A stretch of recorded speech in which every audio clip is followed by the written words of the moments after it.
Relato Nacional es un podcast narrativo que cuenta historias reales que te sumergen en el mundo de la vida de otros.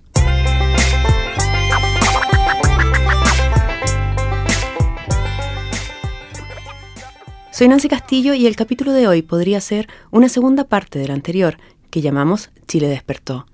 Este capítulo lo llamaremos Los cegados y es tal vez el rostro más amargo de ese despertar de Chile, la imagen que nos seguirá por décadas cuando miremos al pasado, el de las personas que han perdido la visión, parcial o total, en las manifestaciones. El 18 de octubre de 2019, en Chile explotó un malestar social como pocas veces habíamos visto en nuestra historia. Lo que pasó en el país esos primeros días fue lo que contamos en el capítulo anterior de Relato Nacional titulado Chile despertó. Ese capítulo terminaba el viernes 25 de octubre, cuando se produjo la marcha más masiva de todos estos meses.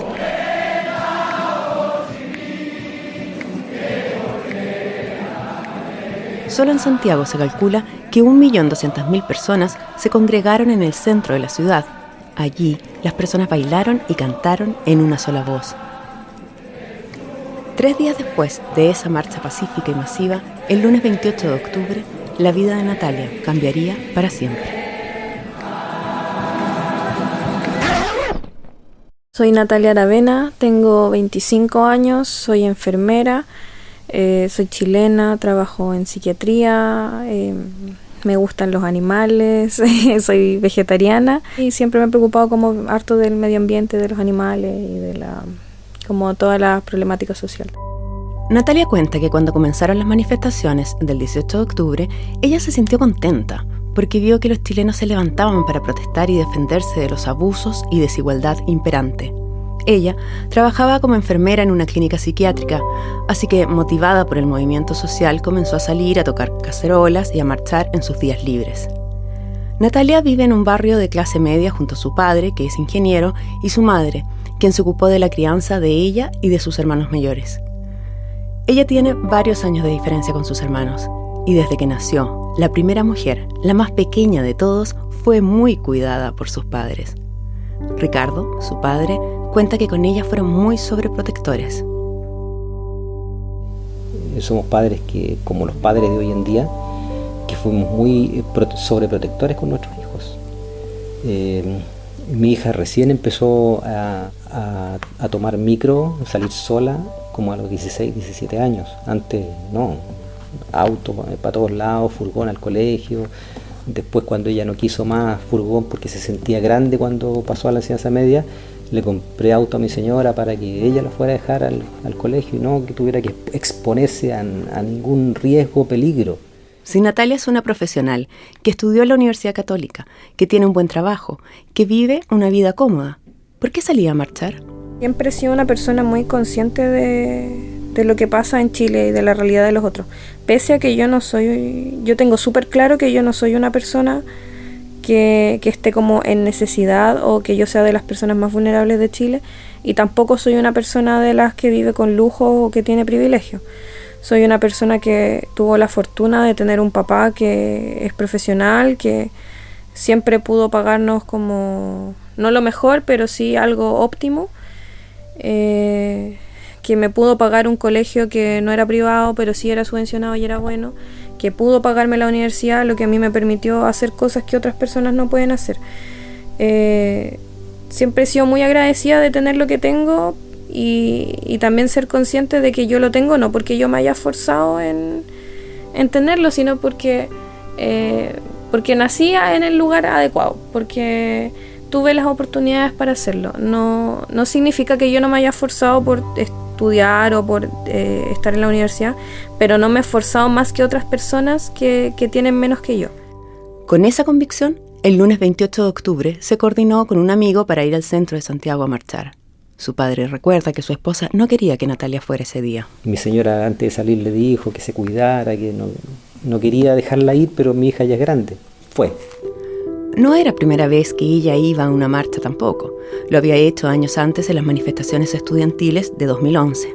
Ella solía mantenerse alejada del sector donde el enfrentamiento entre la policía y los manifestantes era más violento. Lo mismo quiso hacer ese lunes 28. El 28 de octubre yo quedé con mi amigo para ir a marchar a La Moneda porque había marcha para ese día a las 5 de la tarde. Ese día salí de mi casa como a las 3 y media de la tarde más o menos para llegar allá a las 4 y media. Y yo iba en el metro tratando de averiguar como dónde bajarme porque a cada rato mostraban actualizaciones de que se iban cerrando estaciones de metro. Entonces me iba quedando como sin opciones y al final logré llegar al metro Santa Ana y allá me bajé. Empecé a caminar hacia el sur para llegar a encontrarme con él y después empecé a caminar hacia la cordillera para llegar al Paseo Bulnes. Y me acuerdo que llegué a la intersección de Nathaniel Cox con Alonso do Valle y ahí me encontré como harta gente que ya se estaba manifestando, que estaban gritando con pancartas, pero no estaban haciendo nada violento, estaban pacíficamente, estaban gritando.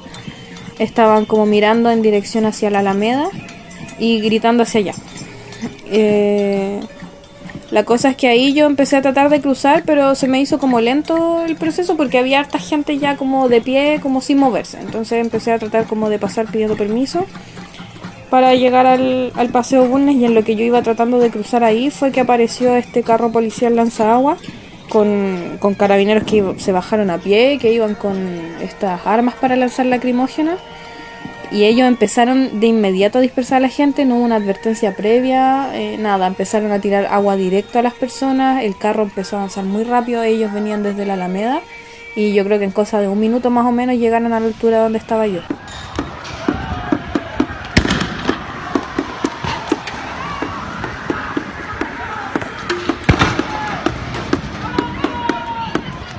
A 10 días del inicio de las protestas, las denuncias por exceso de violencia por parte de carabineros o la policía uniformada chilena era un tema tratado por la prensa y denunciado por el Instituto Nacional de Derechos Humanos y la comunidad médica. Los balines, que se decía eran de goma, y después se supo que tenían metal en su interior, estaban siendo lanzados directamente al cuerpo de los manifestantes y muchas veces hacia la cara.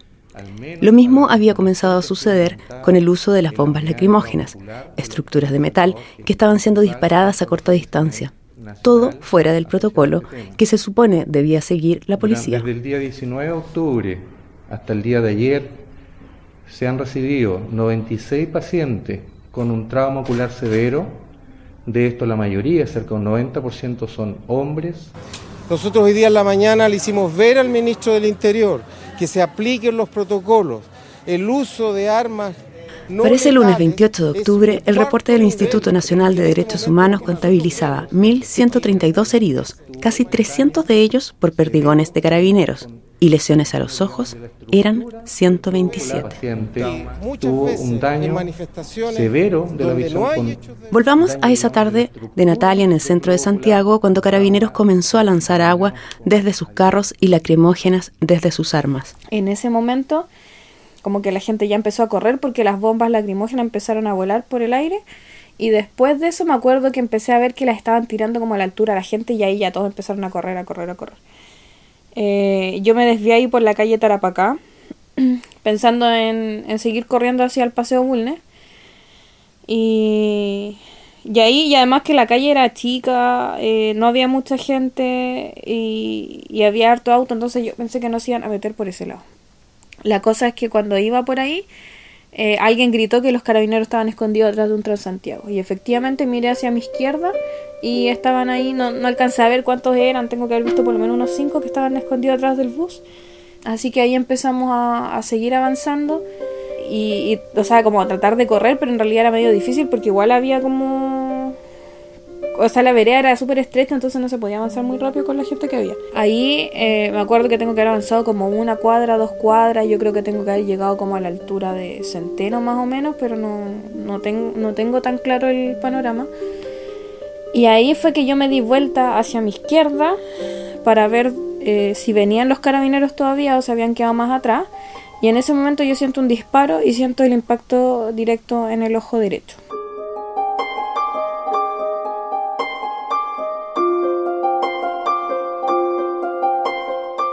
Yo asumí de inmediato que iba a perder el ojo, pensé de inmediato que yo había sido un caso más, pensé de inmediato que cómo me había pasado, que cómo si yo había sido tan precavida, si yo iba caminando, si yo estaba avanzando. así como sin creerlo, como mentira que me pasó esto a mí, ahora si yo lo único que hice era tratar de ir a encontrarme con mi amigo. Y en eso, claro, el impacto me acuerdo que fue tan fuerte que yo lo asocié como que me hubieran pegado una patada en el ojo, como muy, muy, muy, muy fuerte. Yo sé que fue una bomba lacrimógena porque era de gran tamaño el impacto, no quedó ningún rastro dentro del ojo tampoco. Y además quedé rodeada del humo de la lacrimógena y de hecho hubo varios días en que yo no me podía sacar como el recuerdo de la picazón de la garganta después del impacto.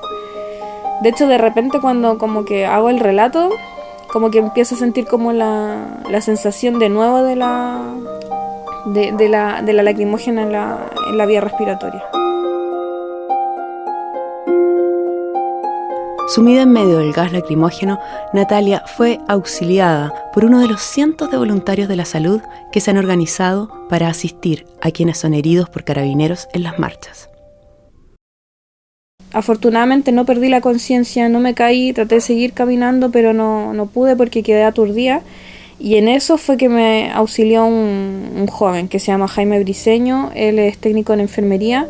Y ellos son chicos que se unieron, que son técnicos en enfermería y se unieron para ir a apoyar a las manifestaciones a la gente que tuviera heridas de diversas, de lo que fuera, de lo que ellos pudieran ayudar. Y él me encontró pensando que yo me había quedado aturdido, como atrapada por el humo, que no podía salir. Y cuando llegó a mi lado yo le dije, es que mi ojo. Y ahí él se dio cuenta que me había llegado la bomba en el ojo y ahí me ayudó. Yo me acuerdo que se me durmió la mitad de la cara, que perdí la sensibilidad, como que hubiera tenido anestesiado, desde la frente hasta el labio superior. Y de hecho me empecé a asustar, como perdí el foco de preocuparme en mi ojo, me empecé a asustar porque no sentía el labio. La cosa es que él me arrastró ahí, como me guió hacia un local. Y en ese local estaba el resto del equipo que me empezaron a dar los primeros auxilios, me empezaron a como ayudarme a mantener la calma. Me irrigaron con suero fisiológico, me pusieron una venda y gasa y con eso me empezaron a buscar un auto particular que pudiera llevarme a un servicio de urgencia. En eso se consiguieron un auto que me podía llevar a la posta. Y fue un auto que iba pasando nomás, que iba con una pareja de extranjeros que yo se los agradezco enormemente y ojalá ellos escuchen lo agradecida que estoy de ellos. Porque ellos, sin saber a dónde iban, le hicieron caso en las instrucciones y dijeron ya, llevémosla nomás y me llevaron a la posta central. El trayecto hasta el hospital de urgencia no fue fácil por la cantidad de personas en la manifestación. Pero el joven, auxiliar de enfermería, sacó su cuerpo del auto para gritar que despejaran el camino, que llevaban a una persona herida. Con ese grito, las calles se abrían. Natalia, preocupada de mantenerse despierta, pidió que llamaran a su novio. Hacía 7 años que estaban juntos, y él estaba en casa de un familiar. Consciente, pero también en shock, ella estaba preocupada de cómo avisar a su familia de manera de que ellos no pusieran su vida en riesgo por ir a socorrerla. Me acuerdo que le dije, amor, tengo que decirte algo. Me dice, ¿qué te pasó? Porque me escuchó que tenía la voz rara. Y le dije, es que me llegó una lacrimógena en el ojo. Y ahí me acuerdo que me dijo, ¿qué? ¿Pero cómo? Así como que no lo creía. Y ahí me dijo, ya, ¿pero dónde está? Y yo le dije que iba en camino a algún lugar que ni siquiera sabía dónde me llevaban. Así que ahí empecé a preguntar a dónde. Me dijeron que a la posta central. Y ahí yo le dije a él que era para allá. Y ahí él se fue para allá de inmediato. Fue eso, pero fue como que se lo dije así nomás, como sin darle mayor explicación tampoco, y él llegó nomás.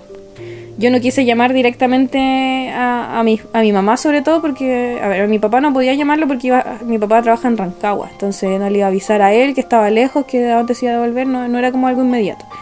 Y a mi mamá no quise avisarle porque pensé que ella se podía desesperar tanto que iba a tratar de agarrar el auto y salir, que a lo mejor iba a chocar y quizás que le iba a pasar, entonces preferí como que avisarle a mi pololo a ver si él le podía avisar a mis hermanos y que mis hermanos pudieran como a lo mejor ir a buscar a mi mamá o algo para que no corriera riesgo de andar sola. Después de que llegara su novio o pololo, llegaron los hermanos mayores. Cuando llegó mi familia, en realidad fue como bien potente ver a toda mi familia así, porque mis hermanos, por ejemplo, son como bien son poco afectivos, no son mucho de mostrar sus sentimientos. Somos como muy buenos para molestarnos entre nosotros y todo siempre está allá entre nosotros.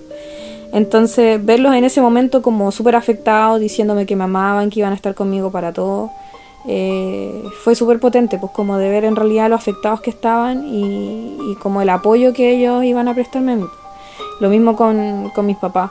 Ver a mi mamá llorando por mí, por lo que me había pasado, con la impotencia de todo, es súper fuerte. De hecho, yo creo que para mí más terrible que lo que me pasó ha sido como ver a mi familia sufriendo por lo que me pasó. Así recuerda su padre, Ricardo, el instante en que él y su esposa vieron a su hija por primera vez. Eso fue mi primera pena, mi primera gran pena. O sea, ya venía sufriendo de antes, pero cuando me encontré con ella ya fue duro.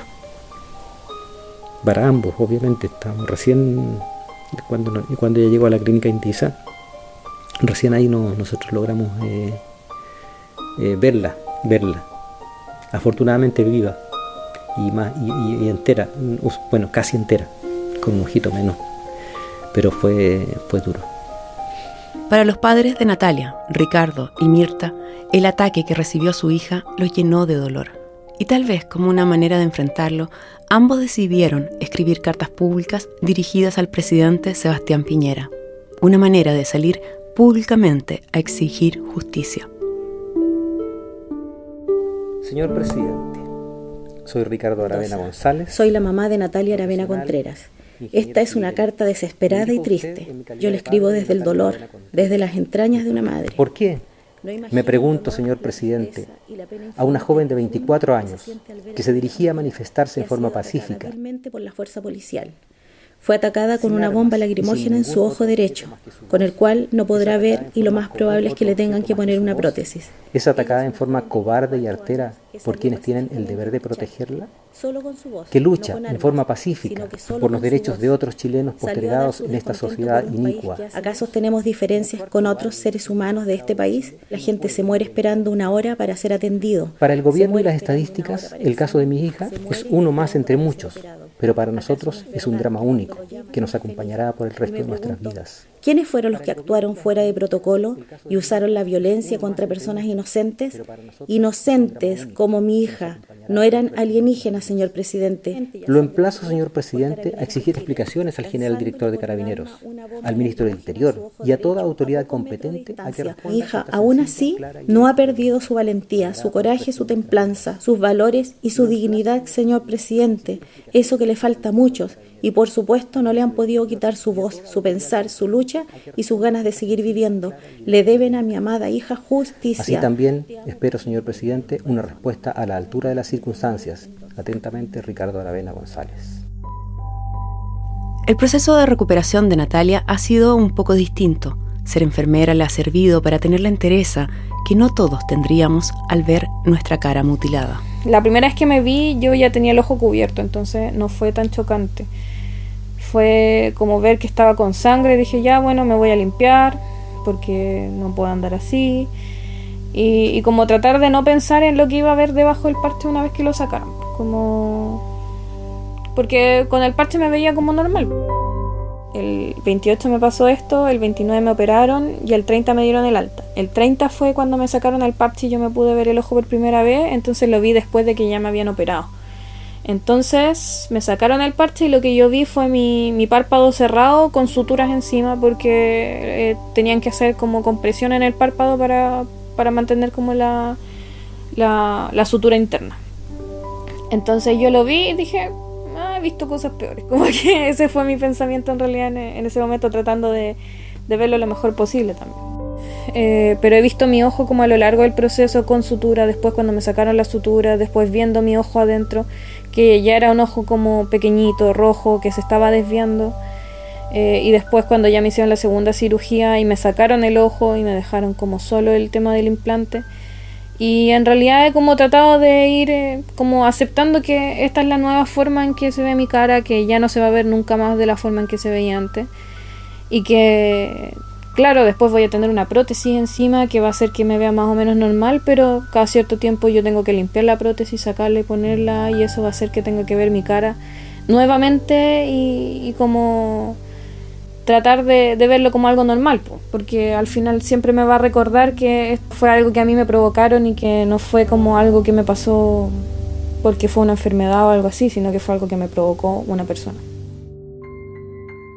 Al escucharla, recostada en la cama de su casa, ella habla desde el aprendizaje, la resiliencia y también desde la exigencia de justicia. A ratos yo siento rabia o siento un poco de pena, y la siento, pero no trato de no quedarme como atascada en eso, porque eso no me va a permitir avanzar si yo me quedo como cegada en la rabia. Yo le decía a mi mamá, por ejemplo, que no sacamos nada quedándonos pegadas en odiar a una persona que ni siquiera sabemos quién es, que sabemos que es un carabinero, pero no sabemos quién, porque eso nos va a hacer solamente tener sentimientos negativos que van a hacer que no podamos avanzar. Pues yo le dije que ahora teníamos que enfocarnos en que yo tengo que recuperarme y avanzar y tratar de hacer de esto lo mejor posible y bueno, dar a conocer lo que me pasó también para que esto no quede impune y que no le pase a nadie más también. Y yo creo que eso es lo que me ha ayudado también a mantenerme como en pie, de seguir luchando para que nos escuchen y para que la gente visualice que en realidad nos están reprimiendo con una fuerza excesiva. Ese objetivo de Natalia, visualizar su caso para que no le pase a nadie más, no se ha cumplido. Solo 11 días después del disparo de la lacrimógena que mutiló su ojo derecho, el 8 de noviembre, en medio de otra protesta en la llamada Zona Cero, se conoció uno de los casos más dramáticos de lesiones oculares. Gustavo Gatica, un joven de 21 años que estaba en el epicentro del enfrentamiento con carabineros, recibió perdigones en ambos ojos. Ese día, Gustavo recibió la primera atención de urgencia por parte de un grupo de brigadistas del área de salud, uno de los tantos grupos voluntarios que se han formado para ayudar a los heridos. Victoria, enfermera, 33 años, comenzó a participar de una brigada de salud al día siguiente del inicio de las protestas, o sea, desde el 19 de octubre de 2019. Al inicio eran entre 8 y 15 personas que de manera voluntaria se organizaban en turnos y conseguían insumos médicos. En noviembre eran más de 300. Y así como el número de voluntarios ha aumentado, también las medidas de seguridad, pues a ellos también les dispara la policía. Salimos solo con el uniforme. Inicialmente era para que la gente nos reconociera, como andar de azul enfermera. Entonces era la parte de arriba del uniforme, para abajo con jeans, por un tema como de comodidad, de poder movilizarse, zapatilla en caso de que hay que correr, y sería todo. Un bolso con las cosas para dar primer auxilio, apósito, suero, gasa, tijera, el bicarbonato, todas esas cosas. En primera instancia le pedíamos a la gente una cadena humana para cubrir al equipo de salud, pero en el fondo la cadena humana eran personas que iban a salir heridas, que eran como, estábamos sacando un herido y íbamos a tener que ir a volver a buscar a los de la cadena humana, era un sinsentido. Finalmente fue como necesitamos más protección, y lamentablemente terminamos en esto de que ya ahora salimos con casco antiparra, una mascarilla con filtro especial que es una N95, y si no, ya una mascarilla de gases, una mascarilla especial, más, los escuderos salen con rodilleras, canilleras, el escudo, el jeans tiene que ser de trama densa porque si no el perdigón atraviesa la ropa. Entonces una serie de cosas que nosotros nunca dimensionamos que íbamos a necesitar. Ese viernes 8 de noviembre, Victoria estaba de turno y por una serie de llamados a paro nacional, su grupo de brigadistas suponía que sería un día violento. Cada un minuto gritaban, hay un herido, y era impresionante porque tú te dabas vuelta y llegaba otra persona herida, en la cabeza, en los brazos, en las piernas. Ese día nosotros en Pío Nono atendimos 137 personas, que habitualmente atendemos 60, 50, 40, ese era nuestro flujo habitual. Por la tarde, Victoria recibió un aviso por radio. Debían ir a buscar 3 heridos. No fue fácil cruzar los casi 500 metros que separaban a su brigada de los heridos. Tuvieron que atravesar las zonas en que carabineros y los manifestantes, que se conocen como primera línea, se enfrentaban entre las bombas lacrimógenas y perdigones que lanzaba la policía y los piedrazos y otros objetos que lanzaban los de primera línea. Entonces cuando yo llegué les digo, ya, ¿dónde están los 3 pacientes que hay que trasladar? Entonces miro y estaba Rodrigo, que era un chiquillo que tenía el ojo derecho lesionado, que ya estaba vendado, estaba listo para trasladarlo. había otro joven que se llama José, que tenía el otro ojo lesionado, y de repente me di vuelta y le digo, ¿cuál es el otro paciente? Y ahí estaba Gustavo.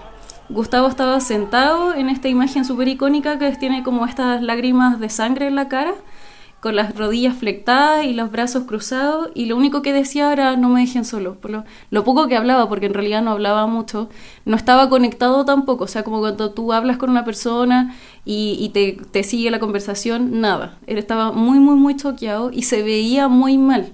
Estaba tequiado, que quiere decir que tenía un traumatismo encefalocraniano producto del disparo en la cara. Se veía muy inestable a simple vista y le dije a él, el paciente más grave, tenemos que llevarlo rápido. Le digo, ya, pongámosle el vendaje, ¿le limpiaron los ojos? No, ya se los vamos a limpiar. Me doy media vuelta y les digo, chiquillos, pásenme la camilla para que la pongamos acá al lado y acostemos a Gustavo arriba. Entonces me doy vuelta y escucho que el colega que tenía a la derecha dice, le estalló el ojo, le estalló el ojo.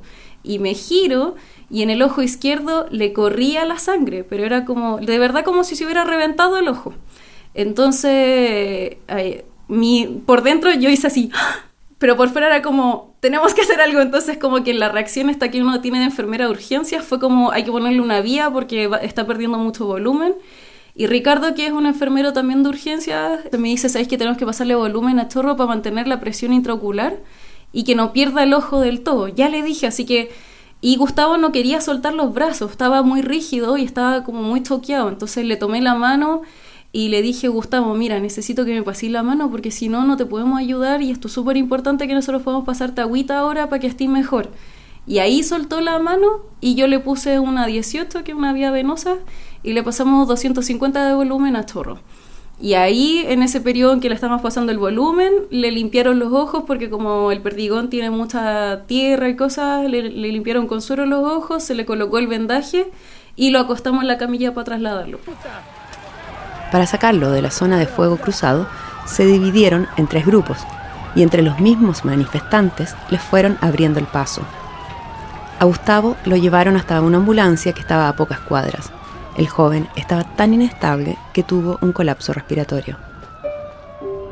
Para Victoria, volver a su casa esa noche no fue fácil. Yo llegué a mi casa como choqueada, siento como... Era como un robot, como que tengo que tomar la micro, tengo que caminar, me bajé de la micro, llegué a mi casa, puse la llave, entré, me senté y ahí quedé.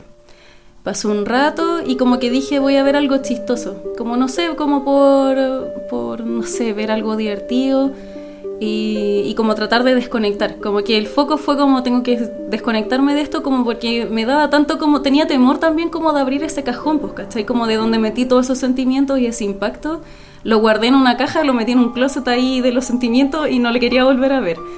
Y después pasaron como 2 días y en Facebook, como siempre que muestra noticias, aparece como efectivamente perdió los 2 ojos y ahí como que algo se fracturó dentro de mí y lloraba sola en mi casa y era así como la inhumanidad, porque eso es lo que te duele, es como una persona le causa esto a otra persona. El primer caso de una persona que había recibido disparos en ambos ojos fue desalentador, doloroso, para la gran mayoría de los chilenos, estuvieran o no de acuerdo con las protestas. ¿Y qué le pasó a Natalia, quien había perdido su ojo derecho 11 días antes? Sentí más rabia por lo que le pasó a Gustavo que por lo que me pasó a mí. Creo que en ningún momento he sentido tanta rabia como cuando me enteré de lo que le pasó. Porque yo decía, ¿cómo? O sea, me pasó esto a mí, le ha pasado a más gente... Y más encima ahora a este chico le disparan en ambos ojos y lo dejaron con riesgo vital unos días. Entonces yo digo, ¿cómo puede ser que nadie haga nada, que permitan que sigan pasando estas cuestiones y que jueguen así con la vida de la gente? O sea, ellos están como jugando a la guerra con nosotros y nosotros vamos a tener que vivir con estas secuelas de por vida por lo que están haciendo ellos. Entonces... En ese momento en que yo me enteré lo que le pasó a él, me dio demasiada rabia, mucha, porque no pude entender cómo podían seguir pasando estas cosas después de que a todos los que no había pasado lo mismo, de que me hubiera pasado a mí y que siguieran habiendo casos y más terribles más encima. Lamentablemente, Gustavo no ha sido el único en perder ambos ojos. Después de él, Fabiola Campillay recibió el disparo de una lacrimógena mientras esperaba el autobús que la llevaría a su trabajo. Por el disparo perdió ambos ojos. Hasta el último reporte del Instituto Nacional de Derechos Humanos, publicado el 15 de enero de 2020, se contabilizaron 405 heridas oculares, de las cuales 33 corresponden a estallido o pérdida ocular. El capítulo de Relato Nacional de hoy, titulado Los Cegados, fue dirigido por Nancy Castillo. Los periodistas fueron Gabriela García y Jorge López. La producción en manos de Josefina Aguirre. La edición de audio la hizo Marcelo Cotton y la locución fue grabada en estudio Neosonic. Por las canciones Relaxing Piano, Dreams Become Real, Evening Harp y Parting of the Ways, agradecemos a Kevin MacLeod. Relato Nacional es el producto editorial de la productora de contenidos La Factoría. Si quieres escuchar más capítulos de Relato Nacional, ingresa a www.relatonacional.com.